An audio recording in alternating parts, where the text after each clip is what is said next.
Hello everyone, this is AJ and welcome back to the channel. I've got a new movie review for you today. That being for this new film called Titanic 666. Yeah, so let's talk about this nonsense.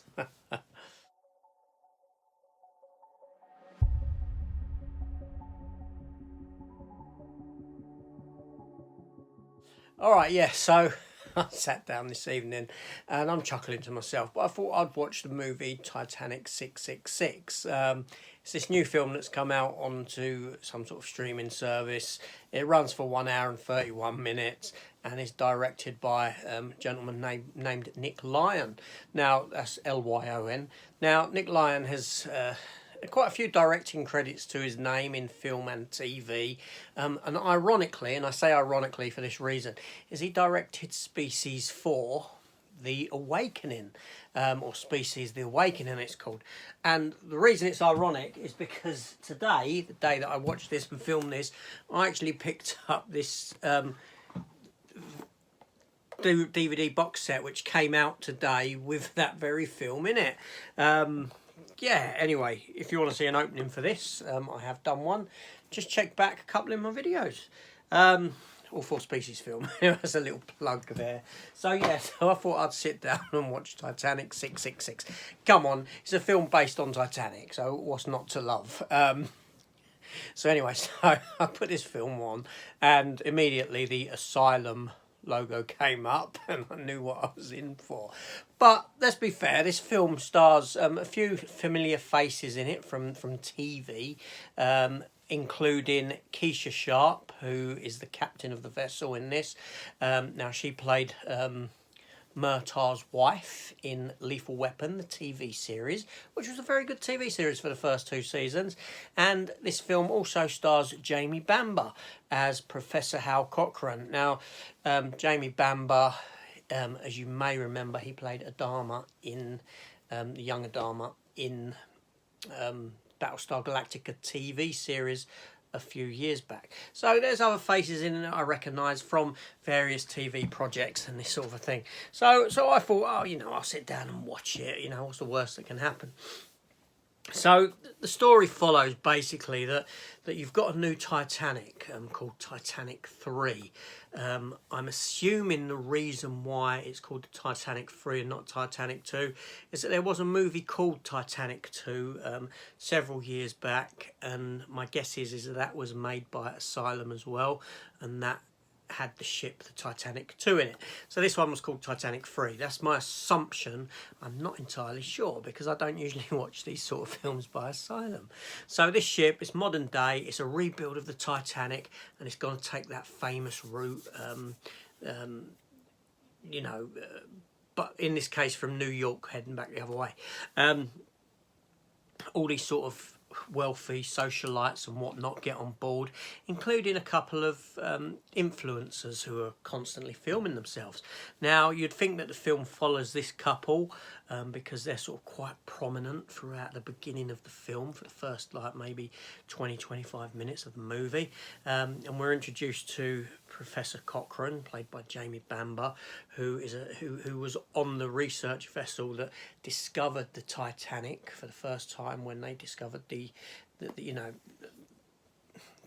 the wreckage, and he's brought a load of paraphernalia on board from that was brought up from the bottom of the depths, and there's this girl that smuggled herself on board as well, who is like a sort of great granddaughter of the captain of the ship or some nonsense like that, and she performs some sort of voodoo that you do, or some witchcraft, whatever, down in the whole of the ship, the hull of the ship, and sets about this series of events where all these spirits start coming up as the ship's sailing over the burial ground where the original Titanic sunk.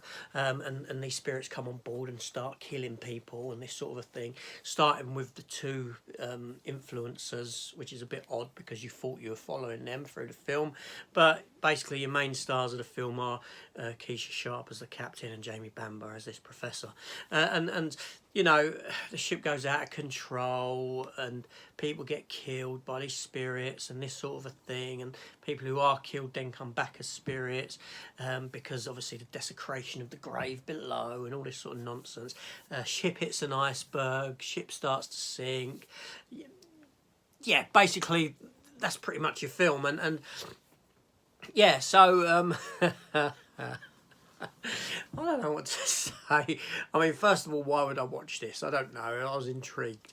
But I don't know. I'm not. Is it a bad? Yes, it's a bad film. You know it's a bad film. Some of the special effects are bad. But then I thought some of the special effects weren't too bad. Some are terrible, but some shots of the ship travelling along, all right, they're not to James Cameron standards, but, you know, they weren't awful. They weren't, you know, I've seen worse effects in stuff like that. Some of the acting is okay in it. You know, Jamie Bamber's quite a good actor. Keisha Sharp's quite a good actress herself. But then some of the acting was pretty damn poor. Some of the lines being somewhat terrible. The sets weren't too bad, you know.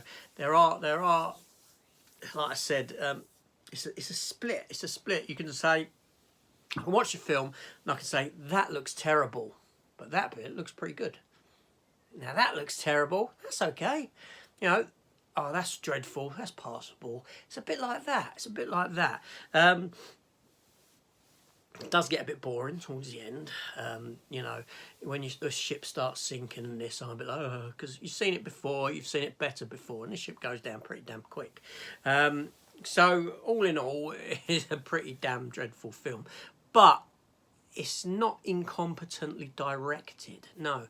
I will say that, you know, even when watching it, I thought, okay, this geezer must have directed some stuff before, because it's not bad. Even some of the soundtrack for the film was pretty strong in places. It wasn't an abysmal soundtrack either.